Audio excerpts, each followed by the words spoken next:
Seu pastor.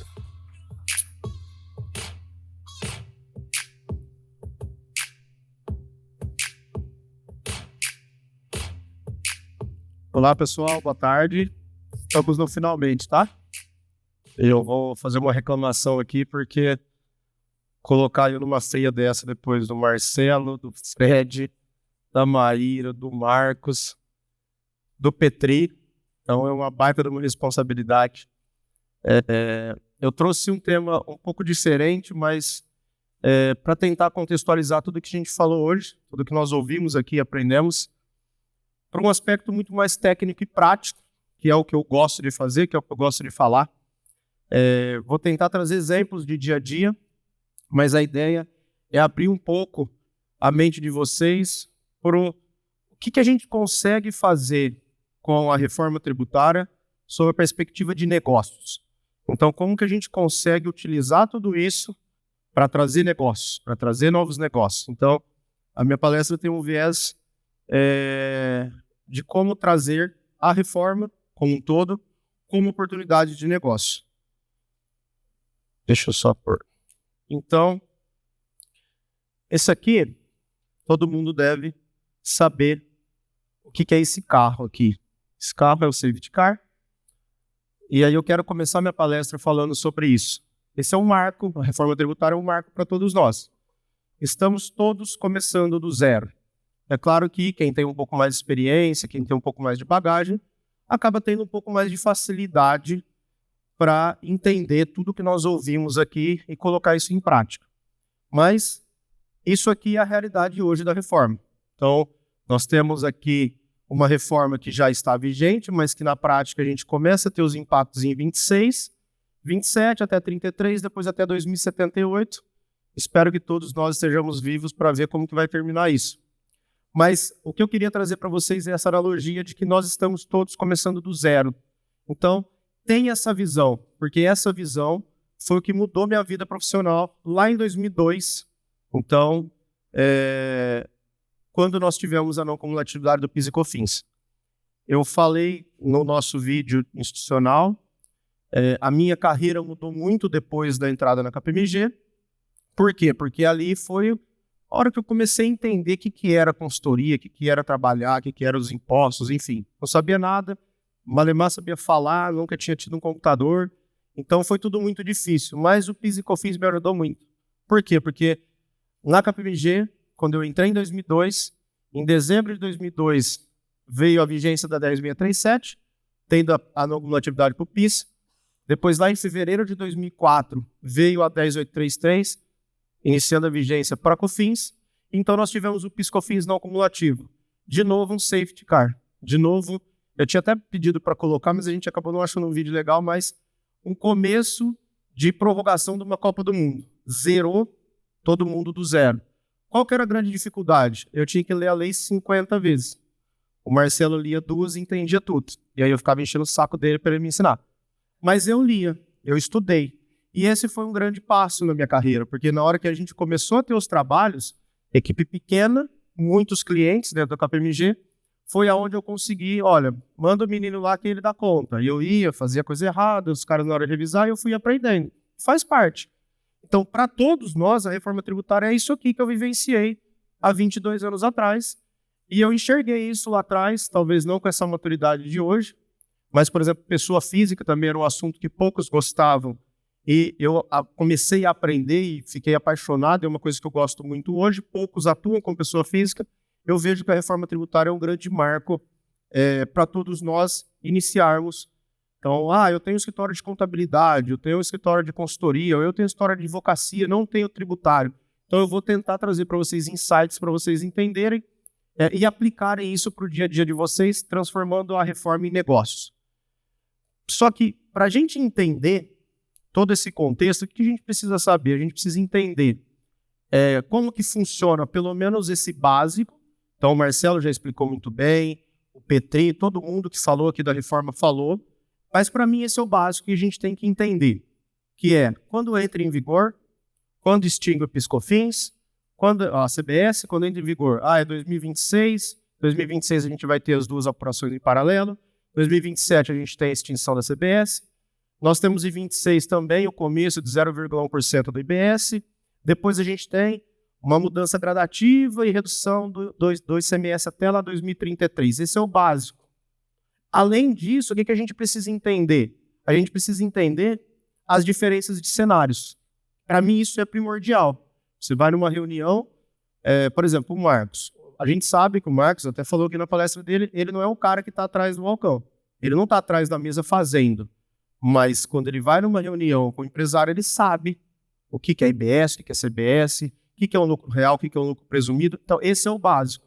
Então, o que eu recomendo? Entenda o básico do atual. Por quê? Porque aí você consegue espelhar as mudanças com a reforma e esses principais impactos que vão vir com essas mudanças e a partir de que momento. Então, Simples Nacional. Então, eu vou falar um pouquinho aqui como que funciona. Olha, de maneira bem simples. Simples Nacional é uma forma simplificada de apuração, que não é tão simples quanto parece, mas o contexto é todos os tributos são recolhidos em uma única guia. Pronto, isso é o Simples Nacional. O lucro presumido, o lucro real. Eu costumo citar muito o meu canal do YouTube, porque ali tem muitos vídeos que explicam isso. Mas, por exemplo, o que a gente precisa saber de lucro real e presumido por hoje? O presumido é uma presunção sobre a receita que tem uma distinção quando é mercadoria e quando é serviço. Simples. Um é 8,12, presunção, o outro é 32. A receita, o governo entende que o serviço tem 32% de margem. Então, olha, se você é um prestador de serviço, o governo entende que a sua base parte de 32% sobre o seu faturamento. Aí começa a entrar as particulares. PIS/COFINS no lucro presumido é cumulativo, ou seja, não tem o crédito, tributa alíquotas menores. Na não cumulatividade, que é as empresas do lucro real, eu tenho uma alíquota maior com apropriação de crédito. Então, a ideia é que vocês entendam, mesmo quem está no comercial, quem está vendendo, tem esses conceitos básicos, porque isso muda o jogo numa reunião. Para você até não falar besteira. Vai lá, o cara fatura 8 milhões, você fala, nós viemos aqui para fazer um estudo tributário simples nacional do presumido lucro real. O cara fala, peraí, eu não posso ser simples. Então, esse tipo de erro a gente não pode ter na frente do cliente, porque às vezes é um insight desse errado, né? uma ideia, um entendimento errado, a gente queima o filme e talvez a gente só tenha aquela oportunidade de sentar com o cliente. E isso está cada vez pior, por quê? Porque quantas pessoas nós temos aqui? Ninguém é concorrente de ninguém. Só que hoje o mercado tributário tem muito mais opções do que 20 anos atrás. Antigamente, quem que tinha no mercado? As Big Four, as empresas menores de consultoria, mas você não via uma pessoa que saiu da Big Four, igual eu, Marcelo, a Flávia, quem mais é que saiu de Big Four, e montou um próprio negócio. Por quê? Porque todo mundo via aquilo ali, não, eu quero ser sócio. Era difícil você ver alguém que tinha saído de uma Big Four para montar um próprio negócio. Hoje eu estava conversando com o Bruno, teve gente de uma Big Four que saiu 6 para montar um negócio. Você não via isso há 20 anos atrás, há 15 anos atrás. Então, essas oportunidades de sentar com o empresário estão cada vez mais difíceis. Então, a gente não pode... o Marco fala de ser intencional e a gente tem participado de muitos eventos até para trazer coisas novas para dentro da comunidade, e o pessoal tem usado muito essa palavra de ser intencional. E aí a gente tem uma linha tênue ali de ser intencional, mas também não ser nada forçado, porque aí também queima o filme, força muita barra, você acaba expulsando o cliente ali, e fala, pô, esse cara eu não quero. Então, entender esses cenários é muito importante para quê? Para que a gente consiga pensar nos cenários modificados. E é o básico, Não preciso...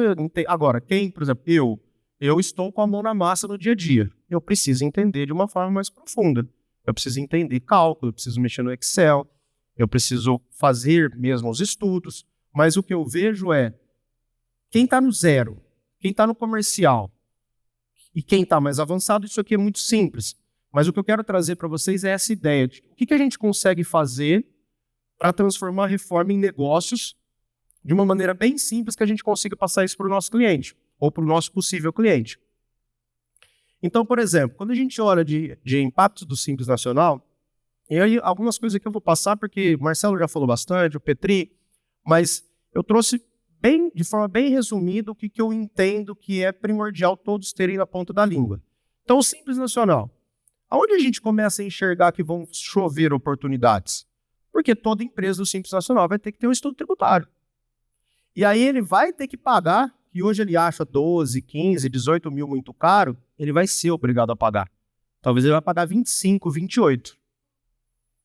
Mas ele vai ter que pagar. Porque hoje, se você pega uma empresa do Simples Nacional e vai cobrar um estudo de 12, 15, 18 mil reais, a maioria acha caro. A maioria nem te retorna. Agora, eles vão ter que entender. Por quê? Porque muitas vezes eles vão sair do mercado. Por quê? Porque qual que é o impacto? Não muda nada para o Simples Nacional. Ele pode ficar na mesma sistemática, ou ele pode optar pela sistemática nova. O que vai mudar para ele? A concorrência. Então ele vai ter que olhar, opa, peraí, será que eu consigo repassar isso para o meu cliente? Será que eu consigo diminuir minha margem para me manter no mesmo patamar que eu tenho hoje de tributação? Ou será que eu vou ter que mudar de sistemática de maneira automática? Pessoas físicas, por exemplo, eu vou falar um pouco de pessoas físicas. Quem atua no agro? Todas as pessoas físicas do agro provavelmente terão que fazer estudos tributários. Quantos produtores rural pessoa física a gente tem no Brasil? Quantas pessoas entendem do agro, de produtor rural pessoa física ou jurídica? Poucas. Poucas pessoas. A gente tem a formação expert no agro, nós devemos ter uns 170 alunos nessas duas turmas. A maioria não sabia nada sobre o agro. Não sabia que produtor rural pessoa física, as diferenças, os impactos de imposto de renda, de contribuição previdenciária, as desonerações de ICMS, PIS e COFINS. Então, tudo isso é importante para a gente aprender o cenário atual e a gente conseguir mapear um cenário. Então, o que vai acontecer na prática? Se eu sou um produtor, uma empresa no Simples Nacional, e vendo uma mercadoria e permaneço na sistemática atual, eu não transfiro crédito. Eu não tenho crédito e transfiro o meu crédito só na proporção que eu tenho ali dentro da DAS. Eu vi um estudo, e aquele que o Marcelo trouxe também é muito interessante quando a gente olha pela perspectiva de montar realmente os estudos, mas ali, hoje a gente não consegue ter essa visão geral, mas eu achei bem interessante aquele estudo, eu nunca tinha visto. Mas, normalmente, pelo que eu vi de estudos, uma empresa do Simples que não mudar a sistemática, ela deixa de transferir mais ou menos 85% de crédito. E aí pode trazer um baita do impacto para quem está comprando. E muitas vezes quem está comprando vai fazer essa conta.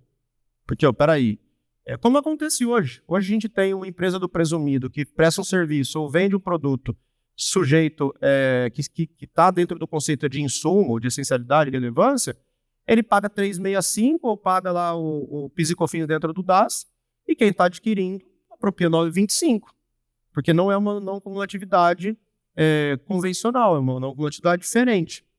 Então, aqui no Simples Nacional vai começar a acontecer isso. E aí todos vão ter que fazer o estudo. E aí, como que a gente vai passar isso para o cliente? A gente vai ter que ter esse conceito, esse entendimento e falar, peraí, agora você precisa revisitar. Por quê? Porque provavelmente você vai ter que olhar a composição do seu preço para você ver se o que você consegue repassar. Ah, não vou pagar 12 mil no estudo. Pode ter certeza, daqui 3, 4 meses o cara está procurando. Por quê? Porque ele vai perder o mercado. Aí ele vai sentir no bolso, aí os 12 vai ficar barato para ele. E aí talvez você vai estar lotado de demanda, porque aqui é um outro ponto importante. Nós estamos aqui, vamos ser totalmente diferente do mercado. Por quê? Porque quantas pessoas a gente tem aí no nosso mercado? 2 milhões de advogados e 1 milhão e 800, 1 milhão e 600 de contadores? Quantos contadores e advogados estão participando de eventos presenciais ou estão estudando? Quantos estão deixando lá para 2025, 2026? Dá para ganhar dinheiro? Eu fiz um vídeo, deu uma polêmica. Dá para ganhar dinheiro agora? Não dá, mas dá para se preparar. Dá para se preparar. Porque na hora que a demanda vier, um estudo desse vai ser muito mais fácil a gente montar do que quem for ter que pegar, estudar, montar tudo de novo. Então, essas são as grandes características. O grande ponto é impacto direto nas negociações, tá? Então eu falei aqui dos 85%. A questão de quem compra hoje de Simples ou lucro presumido ter o crédito integral, então isso vai começar a ter também um impacto significativo. E aí, quando a gente começa a entrar no que eu acho que vai ser o grande ponto de discussão, de estudos, além das empresas do Simples Nacional em função dessa questão de transferir ou não crédito, dos impactos ou não de optar pela sistemática nova, são os prestadores de serviço. E aqui a gente vai ter um baita impacto a depender de como vier a alíquota. Então, estão falando em 27,5, 29, 25, mas dentro desses 27,5, por exemplo, quanto vai ser CBS, quanto vai ser IBS? Quanto que, por exemplo, o prestador de serviço vai ter de uma substituição de CBS para o PIS e COFINS? Vai ser 12%? E o ISS vai ser mais 3, mais 3,5%? Não dá para a gente saber, mas dá para a gente ter uma noção de que vai ter um aumento de carga tributária, porque hoje essa é a carga. Aí quando a gente pega, por exemplo, advogados, como que você tributa o ISS para o advogado? Por número de profissionais. E agora? Vamos continuar tendo essa opção? E se não tiver? Aí é só aumento de carga tributária de 5% na cabeça. Você pega um Pinheiro Neto da vida, sei lá, os caras têm quantos advogados? 1.500 advogados? Quanto que os caras faturam? Aí paga, sei lá, 300 conto por mês por advogado. Aí versus 5% do faturamento. Eu nem sei se o Pinheiro Neto é lucro presumido, mas estou chutando aqui, né? Pode ser que não seja, mas grandes bancas vão ter esse efeito. E aí eu trouxe alguns cálculos aqui para mostrar para vocês. Mas, pessoal, a ideia, voltando a frisar isso, é que vocês tenham essa visão geral de uma maneira tão clara que fique um negócio muito fácil para vocês explicarem para os empresários, porque as demandas dessas explicações começaram a aumentar. E talvez até a gente precisa começar a provocar. Principalmente que daqui 3 ou 4 meses, provavelmente vai ter todas as leis, né? Provavelmente sai a alíquota e a gente vai começar a ter essas visões de estudo. E para a gente vai ser fácil. Então quem tiver, por exemplo, numa comunidade igual a nossa, nós vamos sentar ali no Zoom, 2 horas a gente vai discutir, vai montar uma planilha padrão, talvez 4, 5, 6 abinhas ali, mudando algumas premissas, isso tudo está pronto. Aí pega lá a dupla sertaneja aqui, Guilherme e Gustavo, veio no trabalho de 18 mil, a planilha pronta, eles vão fazer em 2 horinhas. Um faz, o outro revisa, para ter aí um double check, acabou. Agora, e quem não tem esse entendimento? Vai ter que ir lá, vai ter que pesquisar, corre mais risco de errar, porque às vezes a gente pega uma planilha, joga ali no grupo, o pessoal olha, isso não faz sentido, isso faz sentido. Então, eu falo que a reforma tributária também vai trazer esse aumento de busca por estar em uma comunidade. Por quê? Porque conhecimento vai mudar o jogo. E aqui, se a gente pegar uma carga ajustada, não tende a ser tudo isso, tá? Depois eu vou até mostrar numa planilha. Não tende a ser 37,88, porque não dá para a gente colocar os 27,5 como CBS e IBS como prestador de serviço, porque não tem CBS. Mas a gente vai precisar entender como que vai vir isso. Por quê? Porque serviço tem poucos créditos. Esse mesmo exemplo, numa grande banca de advogado, qual que é o maior custo dessa grande banca? É a folha de salário. A folha não gera crédito. A energia deve ser coisinha mínima. Um serviço ou outro, mas o grosso é a folha. Então, a folha não gera crédito, o grande impacto direto no prestador de serviço. Porque o conceito da reforma foi isso. A indústria é muito onerada e o serviço é muito desonerado.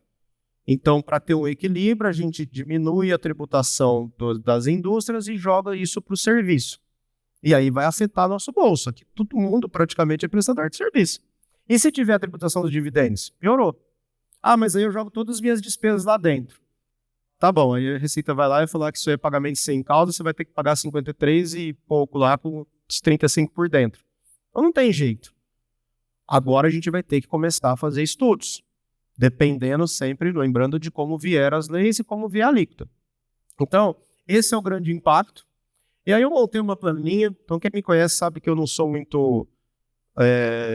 tenho muita frescura em montar planilhona bonita, não. Fica até com inveja quem monta, mas... isso aqui é um possível impacto. Então, o que eu fiz aqui? Só para vocês entenderem o conceito da planilha. Depois, pessoal, a gente já pôs no grupo, a gente vai deixar essas apresentações para todo mundo, e essa planilhinha também posso pôr lá para vocês. Hoje, o que a gente tem de grande impacto? Imposto de renda e contribuição social, nada mudou. E é muito importante que a gente entenda isso também. Por quê? Porque se vier alguma alteração do IR e da CS, aí a gente vai ter que também dar esses impactos. Mas quando a gente pega, por exemplo, um prestador de serviço, que o ISS é por profissional, aí a gente tem uma questão de aumento maior ainda da carga tributária. Tá? Então, o que eu fiz? Uma simulação com 12,5, 13,5, 15,5. E aqui considerando que ali dentro está o CBS e está o ISS. Sei lá, 11 mais 2%, que seria o IBS substituindo o ISS. Então, aqui a gente começa a perceber um aumento de carga tributária. Parece que é pouco. Só que um desencaixe anual de 200 pau é muito. E aí, se tiver ainda uma distribuição de dividendos tributada, aí a gente pode falar aqui, imagina que são 3 sócios que faturam 3 milhões. Você pode pôr aqui tributação de dividendos, cada um vai deixar todo ano mais 100, 150 mil para o governo. E aí você divide por 12, 180 dá 15 mil por mês a menos de dividendos no bolso dos acionistas, dos sócios. Ah, mas no nosso caso tem a redução de 30%. Tem, mas mesmo assim é onerado. E é mais onerado, se vocês perceberem, ó, se todas as minhas contas estiverem certas, que eu acredito que sim, é pior. Por quê? Porque aqui a gente tem o ISS, que era para profissional, passa a ter o impacto tributário do CBS. Não aumenta tanto, mas ainda aumenta. E aí esse negócio, não, mas esses setores vão ter 30% de desconto. Mas qual que é o efeito disso? Então não vai adiantar muito. Nem se fosse para zerar isso aí, tinha que ser uns 50, 55. Então, voltando nas oportunidades, né? Serviços vão... Eu tô pensando na reforma dentro de uma linha de raciocínio no tempo. Então, o que eu vejo hoje? A minha visão é o seguinte. Hoje nós temos uma janela de oportunidades de 2019 a 2026 para as empresas de lucro real. Então, você fala assim, Elson, onde eu foco o meu negócio? Empresas de lucro real. Você consegue, pensando no PIS e COFINS, tá? E pensando no ICMS. A questão, por exemplo, de revisões cadastrais, isso a gente vai ter para todas as empresas e acho que isso é um trabalho que vai ter aí por mais 10 ou 15 anos. Mas pensando numa linha de tempo, nós temos até 2026, talvez uma janela de 7 anos para levantamentos de créditos e tudo mais. Depois a tendência é que isso diminua. Só que a minha visão não é é sempre E. Então não é RCT ou estudo, é tudo em paralelo. Hoje a nossa maior demanda, tanto no escritório Frignano Advogados quanto nos pools tributário internacional, eles estão aí, não me deixa mentir, são estudos tributários. Estudos tributários de valores consideráveis. E no nosso escritório de advocacia, a mesma coisa. Por quê? Porque é uma fatia de mercado que poucos dominam, que poucos atuam, que tende a aumentar com a reforma. Então, quem já tem esse viés de fazer estudo, vai nadar de braçada. Agora, quem está começando do zero, então eu vejo que nós temos essa linha de um serviço de RCT que vai aumentar muito, que já está, né, muita gente buscando isso, muita gente oferecendo, e aí vai muito da qualidade de cada um, mas depois a gente começa a ter uma diminuição de recuperações tributárias e começa a ter a questão dos estudos, auditorias digitais. Então, quando a gente olha essa visão, que é o que eu vou passar para vocês, de 10 anos, a gente tem que ter isso muito claro. Qual que é a minha visão de futuro? O que eu vou oferecer nos próximos 10 anos? Como que eu preciso me preparar agora? Mas o que eu preciso pensar para daqui 2, 3, 5, 10 anos? Eu vejo, a minha opinião pessoal, esse vai ser o grande diferencial de quem estiver no mercado com uma visão não igual a essa, mas parecida com essa, talvez com algum insight diferente que consiga agregar um pouco de valor nisso que eu penso. Mas eu acho que não vai fugir muito disso. Então, nós nos prepararmos para isso, eu acho que vai ser fundamental. E quem atua no agronegócio, eu entendo que vai ter muito mais oportunidades. Por quê? Porque aí eu vejo que a gente entra nas pessoas físicas assim, de maneira efetiva. Por quê? Porque hoje a pessoa física, o produtor rural, a pessoa física, que eu pulei, né? Deixa eu falar primeiro desse aqui, que eu estou meio na minha cabeça aqui. Vamos falar, por exemplo, das indústrias do lucro presumido, tá? Então depois eu volto no agro, tem um slide do agro. O que eu vou ter de encargo numa indústria do lucro presumido? Eu tenho 3,08 de IRCS, 3,65 de PIS/COFINS, então hoje eu tenho uma carga de 6,73. Quando eu não tenho PIS/COFINS, então, por exemplo, eu gosto de dar muito exemplo da sementeira, de uma empresa de muda de cana-de-açúcar ou muda de planta. O que ela paga hoje? Ela paga 3,08 de imposto de renda, não paga PIS/COFINS, não paga contribuição previdenciária, não paga ICMS em São Paulo, mesmo no Simples Nacional. Ou seja, Imagina uma empresa que paga 3% de imposto. 3%. Essa é a carga tributária de uma empresa que vende muda de cana-de-açúcar, por exemplo, que é um mercado aqui em São Paulo que está crescendo de uma maneira fora da curva.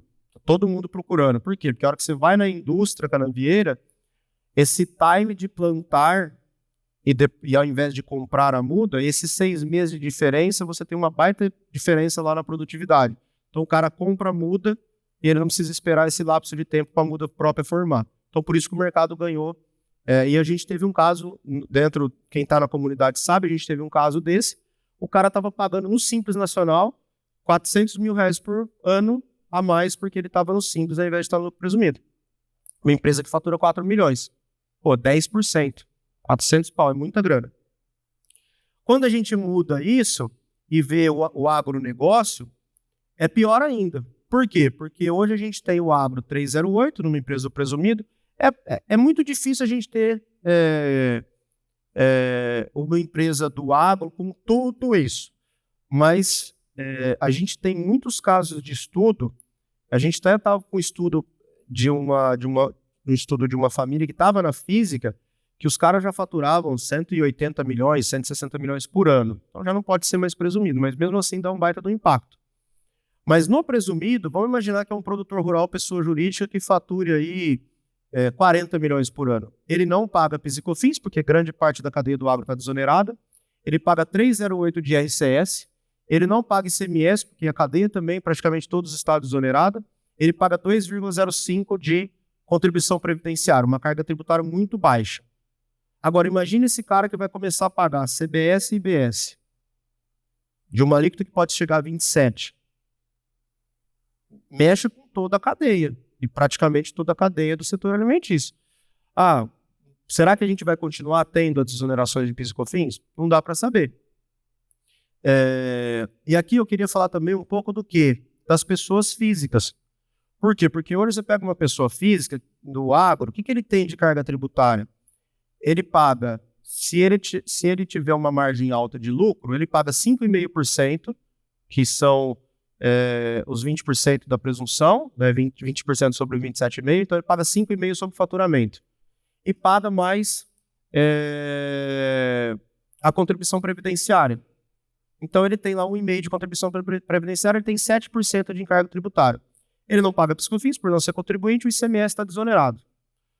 Quando a gente vai para a reforma, se essa pessoa física, que a gente tem a previsão lá de 3,6 milhões, hoje é muito fácil pegar um produtor pessoa física que fatura mais que isso. Se ele passar a ser contribuinte da CBS, já complicou. Vamos imaginar que seja 12%. Ele já vai ter um aumento efetivo de mais 12%. E aí talvez para ele vale a pena ser lucro presumido. Ou seja, esse cara aqui, além de ter a necessidade de ter um estudo tributário, ele vai precisar de contabilidade. Então eu acredito muito que a contabilidade vai crescer demais nos próximos anos. Então fica uma dica aqui. Cada um aí na sua região, aumentar o escritório ou até pensar em expandir o negócio montando um escritório de contabilidade, porque eu acredito que vai ter um aumento muito grande de demanda contábil. Principalmente quem se especializar no agro. Contabilidade do agronegócio. Para o lucro real, na minha concepção, vai ter realmente uma simplificação do todo, porque a ideia é transferir um pouco do encargo para o lucro, para as empresas prestadoras de serviço. A gente vai ter algumas resoluções de não cumulatividade, que talvez, se a gente não entrar nesse mérito, a essencialidade e relevância, vai ter uma simplificação. Então, no lucro real, eu vejo que qual que é a janela de oportunidade? Talvez a gente não tenha tanta oportunidade de estudos, mas aí a gente passa a ter essas oportunidades momentâneas até a finalização lá em 26 do PIS e COFINS. Porque hoje, se você pegar, pessoal, por exemplo, no nosso caso, qual que é a grande demanda nossa hoje de levantamentos de crédito? É PIS e COFINS. E aí nós estamos falando, eu comecei a minha palestra falando o quê? O PIS e COFINS mudou lá em 2002, nós estamos em 2024. Nós estamos entregamos um trabalho semana passada com 11 milhões e meio de crédito numa empresa que não apropriou nada. Mas já não tinha apropriado, não é um trabalho de agora, é um trabalho que a gente vem fazendo há 2 anos, que está fazendo de uma maneira mais gradativa, que estava com o escritório de advocacia de São Paulo que fez o trabalho todo errado. Então quem está na comunidade sabe desse caso. Esse caso, no final das contas, na hora de a gente terminar todos os anos, a gente terminou agora até 23, e falta a maior empresa, que vai dar mais uns 15 milhões. Vai dar mais ou menos uns 45 milhões de crédito. É muita coisa. 2 empresas, de 2017 para cá, que estava na mão do escritório de advocacia que fez todo o trabalho errado. Então, eu vejo que ainda tem essa janela grande de oportunidade, mas para o lucro real eu vejo que vai ter uma simplificação e talvez esse ponto de avaliação de quem eles compram, tá? Então, se eu tenho ali uma empresa do lucro real que compra muito de simples, que também é muito difícil, tá? Quando a gente pega as empresas maiores, é muito difícil também ter muitas compras de simples. Então, também a gente tem que pensar como que é a realidade de cada negócio. Eu vou vender RT em posto de combustível.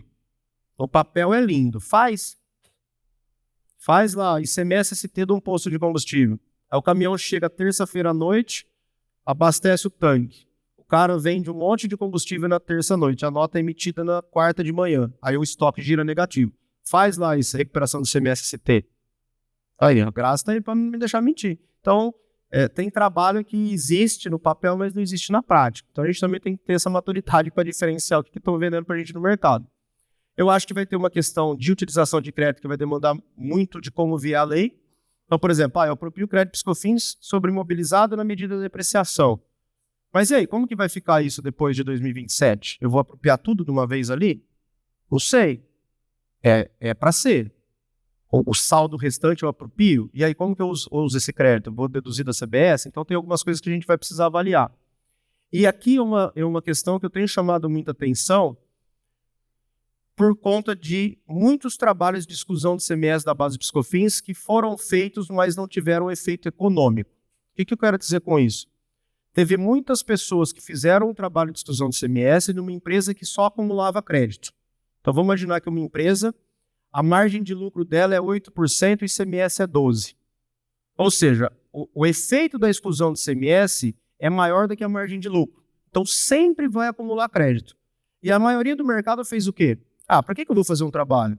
Só vou aumentar meu crédito, larga para lá. Não fez. Agora a gente precisa mapear e voltar esses clientes. Por quê? Porque esses créditos vão ser monetizáveis. Eu lembro que a gente fez, logo no comecinho do pool tributário, uma empresa que deu, eu acho que uns 85 mil. Aí a mulher falou, eu não vou pagar honorário para vocês, porque nem implementa. Eu vou fazer o quê? Vai aumentar 85 mil na minha base de crédito? Agora essa empresa pode voltar, porque ela vai usar esse crédito lá em 2027 para bater 2026 e 2027 para bater da CBS. E créditos da não cumulatividade. Então, essa janela de oportunidade aqui, eu acho que a gente tem que bater firme. Porque é uma demanda momentânea. E vai terminar. Vai terminar. Então, o que eu imagino? A gente começar a ter essa visão e enxergar o mercado dos próximos 10 anos com uma estratégia montada. Então, eu vou ter o quê? Um aumento significativo de demanda com estudos tributários e planejamentos tributários. O que eu preciso fazer? O que eu preciso aprender para dominar isso? Eu preciso entender o cenário atual e o cenário modificado. É isso. Todas as empresas, inclusive pessoas físicas, vão precisar de estudos. Então, precisa focar na pessoa física, que não é um negócio difícil de aprender, mas ninguém quer, pouca gente atua com física. Então, aqui vai ter um grande aumento. Esses estudos mais operacionais, então, movimentações de mercadoria, teve muita gente que fez centro de distribuição em outros estados. Então, isso aqui vai precisar ser revisitado, tá? Então, classificação de produtos, acho que esse é um grande produto para usar, por exemplo, em auditoria, depois que veio lá a questão da Imendes, a base de dados do auditoria aumentou muito, e esse é um trabalho muito legal para fazer e vender, que não é um trabalho tão complexo, porque isso aqui não tem como fazer na mão, que é sistema mesmo. E, por exemplo, supermercado, pessoal que é especialista em supermercado, isso aqui é um prato cheio para supermercado. Para varejista e atacadista, serve para varejista e atacadista, porque é muito item. Aí esses dias numa mentoria o pessoal falou assim, mas eu estou com um cliente que ele tem 10 mil itens, como que eu faço 10 mil itens? Vou ficar um ano. Faz por materialidade, mapeia todas as operações, eu tenho de 10 mil itens, eu tenho 200 itens que representam 85% do faturamento. Então, esses são os primeiros 200 itens que eu vou fazer o saneamento. E depois você fala pro cara, ó, da agora para frente eu vou fazer tudo, mas o grosso já foi, agora eu vou fazendo, vou te cobrar um valor fixo pra gente ir mapeando, daqui 6 meses tá tudo pronto. Beleza, criou uma receita recorrente, entregou um trabalho, resolveu um problema do cliente. Então também tem que pensar em como operacionalizar. Não dá para fazer 10 mil itens e o cara esperar 6 meses. Então a gente também tem que pensar nisso, de como fazer os trabalhos. Eu acredito muito, já falei, no aumento de trabalhos contábeis, então eu acredito que nos próximos 3 ou 4 anos vai aumentar muito a necessidade de contabilidade.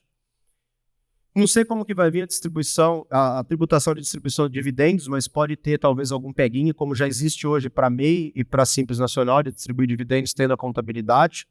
Muita gente distribui e depois se der um problema lá na frente, faz uma contabilidade correndo. E a receita não tem pego, mas isso aqui já existe, né? Então, para eu distribuir 100% das empresas do Simples ou MEI, o lucro presumido tem a regra de distribuição de dividendos. Então, eu acho que vai ter realmente um aumento significativo de trabalhos contábeis, todo mundo vai precisar. E aqui eu vejo também o seguinte, quem tem contabilidade, plugar um trabalho financeiro. Gestão financeira, eu acho que vai ser um trabalho que vai movimentar muito o mercado. Por quê? Porque vai mexer no bolso, a reforma, automaticamente as empresas vão precisar ter o financeiro mais ali controlado. Então, a minha visão, que é o que eu quero trazer, né, esse é o principal ponto de eu estar aqui hoje falando com vocês, que é usar a reforma tributária como uma forma de alavancar os negócios. E aí, como que a gente consegue fazer isso? Com alguns itens. Eu trouxe alguns, depois se alguém quiser complementar, fiquem à vontade. Criar novas fontes de rendas. Então, eu tenho escritório de contabilidade, mas não faço estudo, não faço levantamento de crédito, faz parceria. Hoje, dentro da nossa comunidade, o que mais acontece é parceria. A Flávia que entende do operacional e o Rodolfo que não entende do operacional, mas tem o cliente. Juntos os dois, faz o trabalho, cada um leva o seu. Tem um cliente do agro, tem um cliente grande, tá com dificuldade de fazer? Traz para o pool tributário, a gente faz. Mas eu tenho uma operação lá no exterior, não perca oportunidades por falta de conhecimento. Esse é o lema da nossa comunidade. Ninguém perde oportunidade por falta de conhecimento. Ali vai ter alguém para te ajudar. É melhor você pôr 30%, 40% do bolso do que ficar patinando ali, daqui a pouco vem um concorrente, leva o cliente, leva o trabalho e você chupar o dedo. Então, usar isso, a nossa comunidade, ou quem estiver inserido em outras comunidades, para alavancar esse tipo de trabalho. Então, não sabe, faz parceria. Uma coisa que eu vejo acontecer muito, e aconteceu com a gente no escritório, é essa demanda reprimida. É muita gente querendo vender trabalho a todo momento para clientes novos e não para e olha o cliente dentro. Às vezes, a sua grande oportunidade está dentro do seu próprio cliente. Isso aconteceu com o nosso escritório. Quando eu entrei no escritório, eu lembro até hoje, falando com o Frignano, ele falou assim, Guioto, e ainda teve um dia que ele falou, Guioto, eu já não falei para você não tocar no assunto de piscofins com esse cliente? Falei, Frig, mas tem muito dinheiro lá, cara. Ele falou, cara, isso estressa o cliente, ele não quer saber disso. Aí eu fui teimoso, um dia eu estava conversando com a gerente lá, e falei para ela, olha, Bianca, vocês têm uma mina de dinheiro aqui. Não, mas outro escritório deu um parecer, tá errado. Aí fomos lá, fizemos o trabalho, levantamos Aí, o que aconteceu? Foi muito bom. O trabalho que o pessoal tinha feito caiu em malha, tiveram que discutir administrativamente, provavelmente vai ter que discutir judicialmente, porque o trabalho estava feito errado. Aí eles deram continuidade no trabalho da mesma forma que o escritório tinha feito, nós pegamos 19, fizemos em janeiro de 22, só 2019. Em maio de... Aí os caras tinham levantado 1.900.000, nós levantamos 2.450.000. Dia 20 de maio caiu na conta do cliente 1.850.000. Aí eles falaram, opa, realmente o trabalho estava errado. Aí a gente conseguiu partir para outras empresas do grupo e levantou esse... Então tem muita gente com demanda reprimida dentro do escritório e não está vendo. Escritório de contabilidade principalmente. Simples Nacional, qualquer tipo de trabalho. Tem muita demanda reprimida. E vai continuar tendo. Então, mapear os clientes, fazer um mapeamento dos clientes para vender os estudos tributários. Não para agora, mas já deixa isso mapeado para 2025. Vamos separar o que é simples, quem que é presumido e quem que é real. Põe alguém da equipe para olhar que tipo de serviço esse cara faz, que tipo de trabalho que é. O que dá para vender esse cara? Anota. A primeira oportunidade que tiver, ó, cara, o ano que vem nós vamos ter que conversar, você vai precisar de fazer um estudo. O cara já está sabendo. Depois é só finalizar a venda.